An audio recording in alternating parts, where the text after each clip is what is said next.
Good morning students. इससे पहले हमने नेशनलिज्म इन इंडिया चैप्टर हमारा हिस्ट्री का ये इस समय एक्सप्लेनेशन चल रहा है। तो फर्स्ट वीडियो जो मैंने डाली थी उसमें द फर्स्ट वर्ड खिलाफत एंड नॉन कोऑपरेशन, इसके बारे में मैंने आपको एक्सप्लेन किया था। उसके बाद द आइडिया ऑफ सत्याग्रह, ये आपको बताया था कि किस तरीके से महात्मा गांधी ने अलग अलग जगहों पर और अलग अलग लोगों के लिए किस तरीके से सत्याग्रह मूवमेंट जो है वो स्टार्ट किया। देन इसके बाद आप देखिए महात्मा गांधी और सत्याग्रह, इसको आप अपने आप रीड कर लीजिएगा, कोई इतनी टफ चीज़ नहीं है ये। इसमें ये बस इतना दिया हुआ है कि सत्याग्रह क्या है, वैसे मैंने पहले भी आपको बता दिया है। देन इसके बाद the Rowlatt act. Rowlatt act क्या था? सर रॉलट जो कि एक अंग्रेज अधिकारी थे, उनके द्वारा लाया गया एक कानून था, जिस कानून में ये बताया गया था कि जो अंग्रेज अधिकारी हैं उनको बहुत सारी पावर्स दी गई थी, और उनकी इन पावर्स में ये भी था कि वो बिना किसी केस चलाए, किसी भी व्यक्ति पर बिना केस चलाए, बिना उसको कोर्ट में हाजिर किए, बिना कोर्ट में उसके लिए कोई भी हियरिंग किए, उसको जो है 2 साल तक की सज़ा दे सकते थे। ये जो कानून बना, इसका विरोध करने के लिए महात्मा गांधी ने नॉन कोऑपरेशन मूवमेंट चलाया। इस नॉन कोऑपरेशन मूवमेंट में जो है हड़ताल, अलग अलग जगहों पर हड़ताल की गई, और non violent civil disobedience movement start कर दिया गया। तो सबसे पहले बात है बच्चों, देखिए रॉलट एक्ट 1919 में स्टार्ट हुआ, तो ये आपको याद रखने वाली बात है, इसको मैंने अंडरलाइन कर रखा है इसमें कि रॉलट एक्ट 1919 में लॉन्च हुआ। इसके विरोध में बहुत सारी रैलीज़ की गई, और workers went strike to railway workshop, बहुत सारे लोग हड़ताल पर चले गए, शॉप क्लोज डाउन, दुकानों को बंद कर दिया गया। Alarm the popular of surface and square the line of communication, जितनी भी कम्युनिकेशन की लाइनें थी जैसे रेलवेज, टेलीग्राफ, इनको बंद कर दिया गया। The British administration decided to clamp down the nationalist. अब इसके बाद जो ब्रिटिश सरकार थी उसने ये डिसाइड किया कि हम इस नेशनलिज्म मूवमेंट को पूरी तरह जो है दबा कर ही मानेंगे। Local leaders were picked up from, इसके लिए क्या किया उन्होंने, जितने भी लोकल लीडर्स थे उनको उन्होंने अरेस्ट कर लिया अमृतसर से।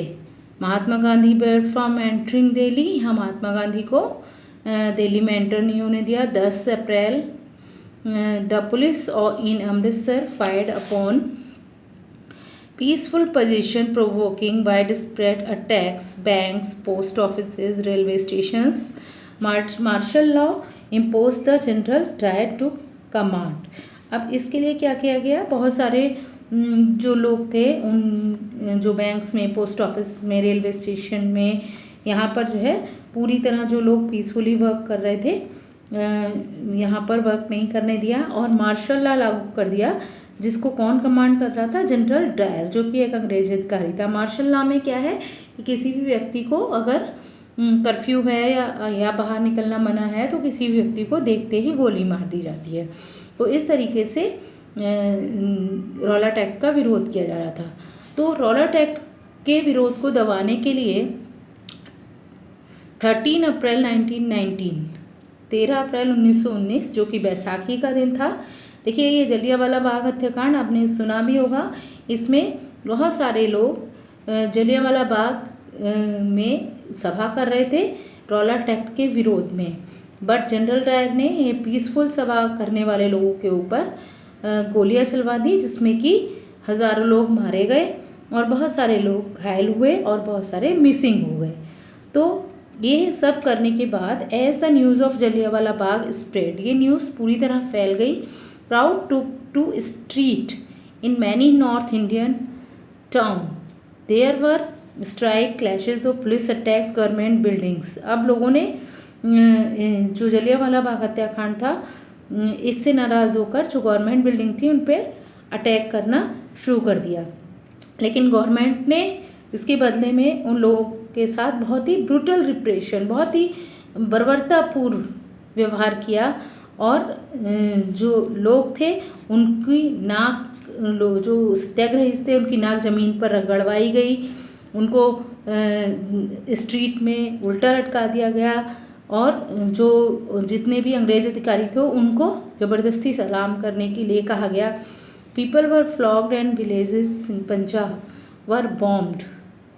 और जो है लोगों ने क्या किया कि अंग्रेज अधिकारियों के ऊपर और उनकी बिल्डिंगों के ऊपर बम फेंकना शुरू कर दिया। Seeing violence spread, Mahatma Gandhi called off the movement. और इस तरीके का जो ये हिंसा फैली, इसके बाद महात्मा गांधी ने जो ये नॉन कोऑपरेशन मूवमेंट चलाया था इसको उन्होंने बंद कर दिया।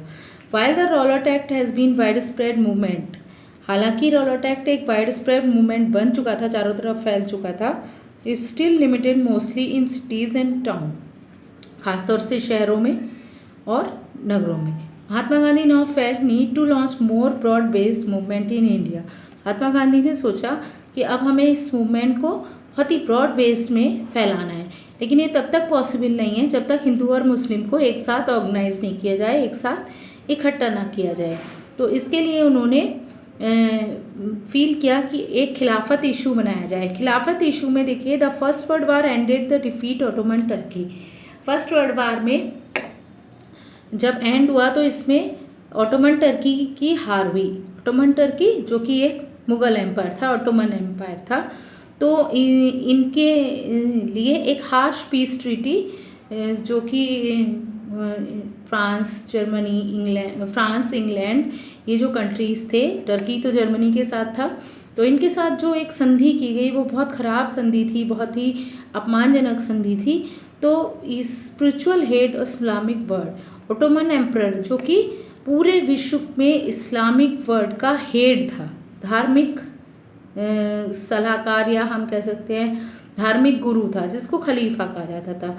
टू डिफेंड द खलीफा टेम्पोरल पावर, खलीफा की जो टेम्पोरल पावर थी उसको बचाने के लिए a Khilafat committee was formed in Bombay in March 1990। देखिए इसको भी मैंने अंडरलाइन किया गया है कि एक खिलाफत कमेटी बनाई गई, कहाँ, बॉम्बे में, मार्च 1990। A young generation of Muslim leader, बहुत ही युवा लीडर, मुस्लिम लीडर, दो भाई थे जो मोहम्मद अली और शौकत अली, इन्होंने इसको बनाया, इसको फॉर्म किया।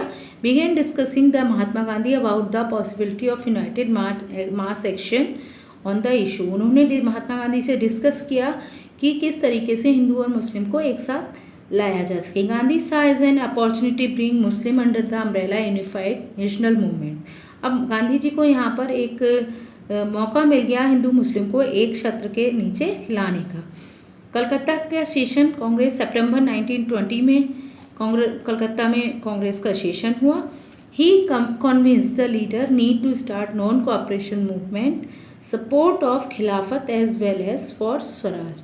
अब इन्होंने जो मुस्लिम लीडर्स थे, खिलाफत कमेटी के जो लीडर्स थे, उनको अपनी सपोर्ट करने के लिए कन्विंस कर लिया और देश को स्वराज कराने की कोशिश करने लगे।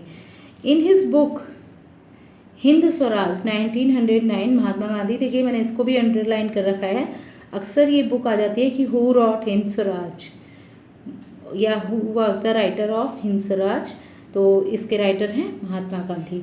महात्मा गांधी ने डिक्लेयर किया कि ब्रिटिश रूल जो है भारतीयों के कोऑपरेशन से ही हो पाया है, तो अगर भारतीय लोग उनको कोऑपरेट करना बंद कर दें तो जो है ब्रिटिशर्स लोग ज़्यादा दिन तक इंडिया में राज नहीं कर पाएंगे। If Indians refuse cooperate, British rule in India would collapse within year, swaraj would come. अगर हम लोग उन्हें कोऑपरेट करना बंद कर दें तो एक दिन ऐसा आएगा कि वो वहाँ से अपने आप चले जाएंगे। How could non cooperation become movement to proposed that movement should unfold in stage, it should begin then surrender a title that the government awarded boycott civil services, army, police, courts, legislative councils, schools, foreign goods। तो ये non cooperation movement को हम कैसे प्रभावशाली बना सकते हैं कि जितने भी ब्रिटिश गवर्नमेंट द्वारा लोगों को, जो प्रभावशाली लोग थे उनको दिए गए टाइटल थे, वो लोगों ने वापस करना शुरू कर दें। लोग सिविल सर्विसेज से बायकॉट करना शुरू कर दें, army, police, court, legislative councils का बायकॉट करना शुरू कर दें, स्कूल और फॉरेन गुड्स का बायकॉट करना शुरू कर दें, then in case government use repression a full civil disobedience campaign would be launched. और इस तरीके से एक पूरी तरह सिविल डिसोबीडियंस मूवमेंट यानी सविनय अवज्ञा आंदोलन स्टार्ट हुआ। तो the summer of 1920 Mahatma Gandhi and Shaukat Ali tour extensively mobilising popular support for the movement. इसके लिए 1920 में महात्मा गांधी और शौकत अली ने पूरे देश में घूम घूम कर लोगों को इस मूवमेंट में सपोर्ट करने के लिए कहा। Many with in the Congress were however concern about proposals they were reluctant to boycott the council election for November 1920. They feared the movement might lead popular violence in the month between September and December। इस तरीके से ये आंदोलन पूरा start होने लगा। सितंबर से दिसंबर तक ये कांग्रेस और भी ज़्यादा ये आंदोलन और भी ज़्यादा प्रभावशाली बन गया। For while there seem no meeting point between the supporters and opponents the movement finally the Congress session Nagpur. देखिए इसको भी अंडरलाइन कीजिए। ये आपके मैप में अक्सर मैप में क्वेश्चन आते हैं कि कौन सा कांग्रेस सेशन कहाँ पर हुआ, तो वो सन दे देंगे कि दिसंबर 1920 में जहाँ पर कांग्रेस का सेशन हुआ तो वो है Nagpur. Compromise was worked and non cooperation programme was adopted. उसके बाद बहुत सारे लोगों ने नागपुर में दिसंबर 1920 में कंप्रोमाइज़ हुआ लोगों के बीच और फाइनली नॉन कोऑपरेशन मूवमेंट सभी ने अडॉप्ट कर लिया। How did the movement unfold, who participated in it, how did different social group conceive of idea of non cooperation. अब किस तरीके से ये चला, किन किन लोगों ने इसमें पार्टिसिपेट किया, कौन कौन से सोशल ग्रुप्स थे जिन्होंने नॉन कोऑपरेशन के आइडिया को अडॉप्ट किया। तो differing stand within the movement के कौन कौन लोग थे इसमें। तो non cooperation Khilafat movement begin January 1921। देखिए अंडरलाइन किया हुआ है मैंने। Various social groups participated in this movement, each this own specific aspiration, all of them respond call swaraj. हर व्यक्ति स्वराज पाने के लिए लालायित था। But the term mean different thing in different people. लेकिन स्वराज का मतलब प्रत्येक व्यक्ति के लिए अलग अलग था, प्रत्येक ग्रुप के लिए अलग अलग था। तो the movement of the town, जो जब ये टाउन्स में चला तो thousand of students left control, school and colleges, headmasters and teachers resign, lawyers give their legal practice. तो इसमें हज़ारों लोगों ने, जो गवर्नमेंट स्कूल और कॉलेजेस में बच्चे पढ़ रहे थे, उन्होंने अपने स्कूल से विड्रॉ कर लिया। हेडमास्टर टीचर्स उन्होंने रिज़ाइन दे दिया और जो वकील थे, जो लॉयर्स थे, उन्होंने अपनी प्रैक्टिस छोड़ दी। The council election were boycotted the most of provinces except Madras, where the Justice Party and party of the non-Brahmin felt that entering council one way, gaining some power, something that usually only Brahmins had access to। जो मद्रास में जो एक justice party थी उस लोगों की, जो कि ब्राह्मण्स के द्वारा बनाई गई थी, उनका कहना था कि अगर कुछ पावर्स ब्राह्मणों के पास हो तो वो इस मूवमेंट में पार्टिसिपेट कर सकते हैं। The effect of non-cooperation on the economic front were more dramatic। इस तरीके से नॉन कोऑपरेशन और ज़्यादा ड्रामेटिक बन गया। फॉरेन गुड्स पर बायकॉटेड, liquid shop picked. Foreign goods का बायकॉट किया, जैसे शराब की दुकानें बंद कर दी गई। फॉरेन क्रॉस को जला दिया गया, जो विदेशी कपड़े थे। इस तरीके से उसके बाद देखिए रिवेलियन ऑफ कंट्री साइड में ये जो नॉन कोऑपरेशन मूवमेंट चलाया गया, ये जमींदारों के विरुद्ध चलाया गया। बहुत सारे जमींदार लोग, जो जमींदार थे, जो लोगों से बेगार कराते थे। बेगार का मतलब है कि बिना कोई भी पैसा दिए लोगों से काम कराना। तो इन लोगों ने बायकॉट करना शुरू कर दिया, काम करना बंद कर दिया। इस तरीके से इन्होंने civil disobedience non cooperation movement में पार्टिसिपेट किया। Then swaraj in the plantation का मतलब है जो कि रोपण यानी चाय के खेतों में काम करने वाले लोग थे, उनको विदाउट ब्रिटिशर्स की परमिशन के उन बागानों में एंट्रिंग की परमिशन नहीं दी जाती थी। तो इससे परेशान होकर इन्होंने नॉन कोऑपरेशन मूवमेंट में पार्टिसिपेट किया और फाइनली वो नॉन कोऑपरेशन मूवमेंट को अडॉप्ट कर लिया। देन बच्चों, अब जितने भी टॉपिक हैं आपको इनको ये क्लियरली पढ़ लीजिए, इसको रीड कीजिए और कोई भी प्रॉब्लम आती है तो उसको मुझसे आप डिस्कस कर सकते हैं। हम आपके लिए हमेशा तैयार हैं। Thank you.